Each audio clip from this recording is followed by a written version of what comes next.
देखो उसमें लिखा facility management supports and organisation by impacting operational efficiency.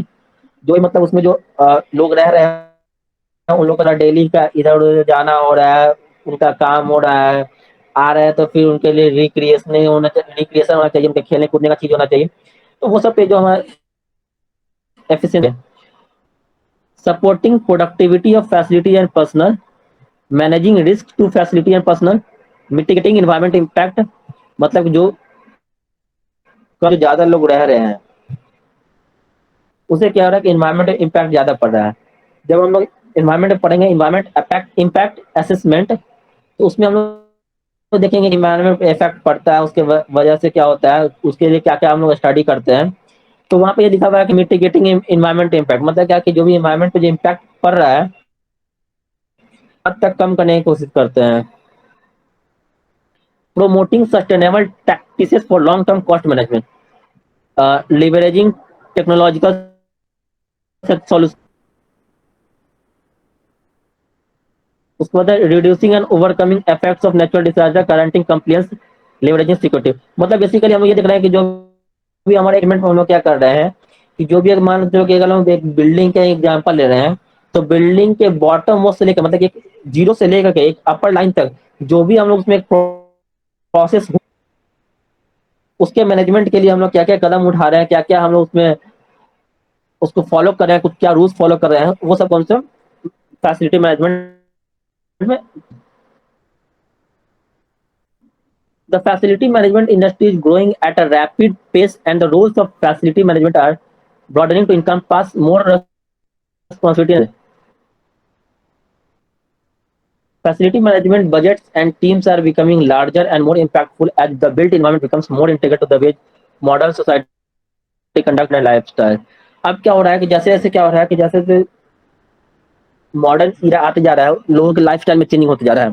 तो जैसे जैसे चेंजिंग होते जा रहा है वैसे वैसे क्या हो जा रहा है, हमारे जो इन्वायरमेंट जो रिसर्च कर रहे हैं, जो हमारा पब्लिक हेल्थ रिसर्चर्स है, उनके लिए क्या हो रहा है कि उनके लिए एक चिंता का विषय बन जा रहा है, मतलब उसके उनके लिए एक क्रिटिकल चीज बनते जैसे जैसे उसमें मॉडर्नाइजेशन होते जा रहा है, वैसे वैसे लोगों की जरूरतें बढ़ती जा रही है।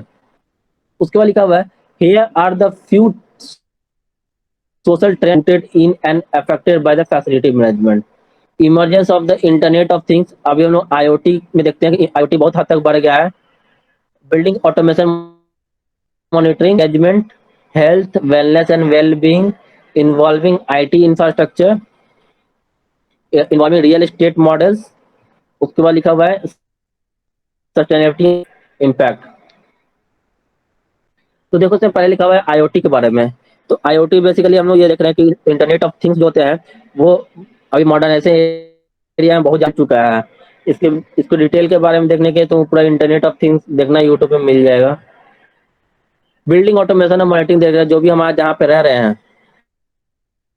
एरिया में जो भी बिल्डिंग्स बने हुए हैं, तो उसके जो मॉनिटरिंग हो रहा है उसमें कुछ डिफेक्ट हो रहा है क्योंकि लोग बहुत ज्यादा रह रहे हैं।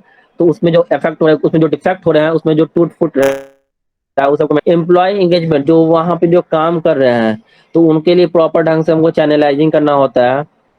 हेल्थ वेलनेस एंड वेलबींग, जो उस एरिया में जो रह रहे हैं उस सराउंडिंग में रह रहे हैं तो हमको ध्यान देना होता है।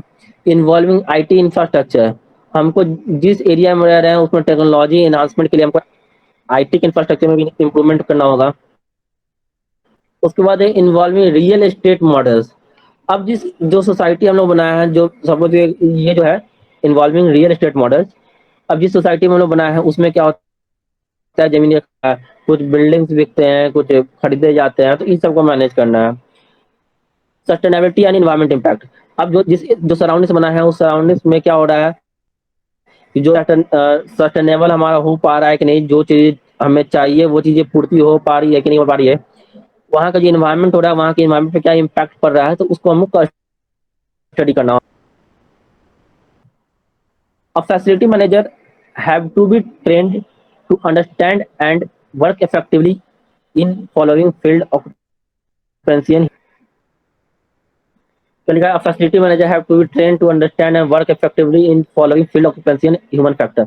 अब देखो जो फैसिलिटी मैनेजर है, जो फैसिलिटी मैनेजमेंट के अंदर जो काम झेलना होता है, उसमें देखो पहला है operation and maintenance, sustainability, facility information technology management, risk management, communication, performance and quality, strategy, real estate, project management, finance and business. तो देखो इससे पहला क्या दिया हुआ है, जो ऑपरेशन एंड मेंटेनेंस है। तो जो फैसिलिटी मैनेजर है, जो फैसिलिटी मैनेजर है, जो भी उसके अंदर काम कर रहा है, जो सराउंडिंग से काम कर रहा है, तो बेसिकली उसको मैनेज करेगा। जो भी हमारा फैसिलिटी में जो हमारा रिक्रूट किया गया होगा उसके लिए वो करेगा। तो उसको ये देखना है कि उसमें प्रॉपर मेंटेनेंस हो रहा है कि नहीं, प्रॉपर ऑपरेशन उसमें हो रहा है कि नहीं, इसी को देखना है।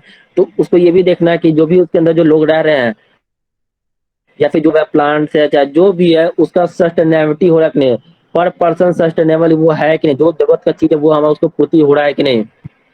तीसरा फैसिलिटी इंफॉर्मेशन, हमारे देख रहे हैं कि आईटी का जो जमाना चल गया है, उसमें धीरे धीरे जो टेक्नोलॉजी में इन्हांसमेंट होते जा रहा है, तो वो हम उस सराउंडिंग्स में दे पा रहे हैं कि नहीं दे पा रहे हैं। है जो हमारा सराउंडिंग से सराउंडिंग में जो भी हमारे रिस्क आकर हो सकते हैं उसका मैनेजमेंट करना है। जैसे किसी का अचानक से तबियत खराब हो गया, कहीं पे कुछ बिल्डिंग गिर गया, कहीं स्लाइड्स हो गया, तो ये सब को मैनेजमेंट करना जो होता है। कम्युनिकेशन बेसिकली जो हम लोग देख रहे हैं कि जो फोन टावर होता है, मोबाइल टावर होता है, ये सब का भी अगर बहुत ज्यादा दूर पे है तो वो सराउंडिंग तक पहुंच मैनेज करने की भी बात करता है। परफॉर्मेंस एंड क्वालिटी, अब ये देख रहे हैं कि जो भी सराउंडिंग्स बनाए हुए हैं,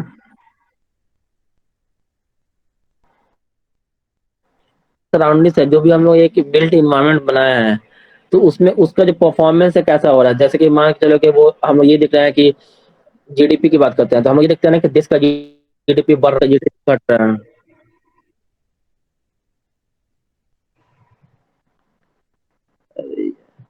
हम लोग देश की जीडीपी की बात करते हैं, तो हम लोग ये देखते हैं ना कि देश का जीडीपी बढ़ रहा है।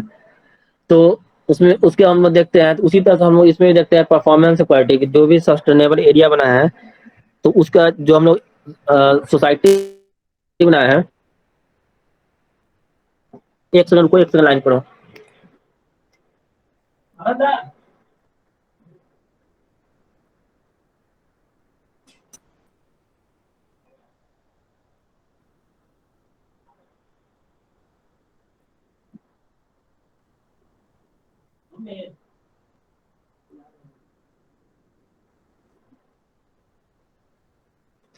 हाँ हेलो।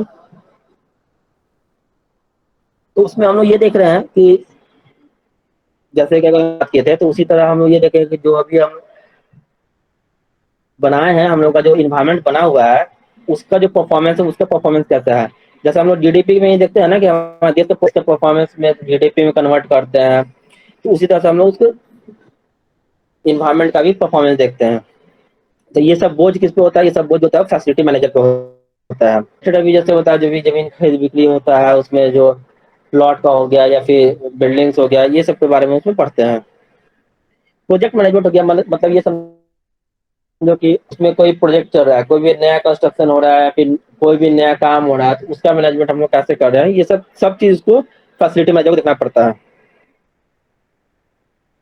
हम लोग क्लाइमेट कंट्रोल के बारे में देख रहे हैं, तो जो भी हम लोग बिल्ट इन्वायरमेंट बनाया है, उसका जो क्लाइमेट है उसमें, या फिर जो भी और भी जो बेसिकली हमारा जो एरिया है उसमें जो क्लाइमेट कंट्रोल होता है उसको कैसे कैसे कवर किया जाता है उसमें देख। तो उसमें लिखा हुआ है, earth in environment has been involve in such a manner that it can make possibility of life living beings has also been involved as per the climate of earth। अभी हम लोग देखें जो भी हमारा क्लाइमेट कंडीशन चेंज होता है, जैसे जैसे क्लाइमेट चेंज होता है, जो तो उससे क्या होता है कि जो अर्थ पे जो भी लिविंग ह्यूमन बींग्स है, तो उनके उन पे क्या होता है, उन पे भी इफेक्ट होना स्टार्ट हो जाता है। जैसे हम लोग ठंड के दिन में देखते हैं या फिर गर्मी के दिन में देखते हैं, अचानक से गर्मी और ठंडा आता है, तो उस पे क्या होता है, उस पे ह्यूमन बींग्स पे इफेक्ट हम लोग कंसिडर करते हैं। But due to climate change and global warming, extreme temperature and weather of our natural environment is sometimes not comfortable to live and sometimes can be cause of death also। अभी हम लोग देखे जैसे कि अभी हम लोग बात किए, अचानक से ठंडा होता है, अचानक से गर्मी होता है, उससे क्या होता है, कभी कभी ह्यूमन भी से बहुत ज्यादा इफेक्ट पड़ जाता है, जिसका इम्यूनिटी सिस्टम कम होता है, उसका हालत खराब हो जाता है। उसके बाद देख रहे हैं जो क्लाइमेट चेंज में हम लोग देख रहे हैं, ग्लोबल वार्मिंग के बारे में देख रहे हैं कि जैसे जैसे टेम्परेचर बढ़ रहा है, वैसे वैसे ग्लेशियर का पिघलना, सी लेवल का उठना,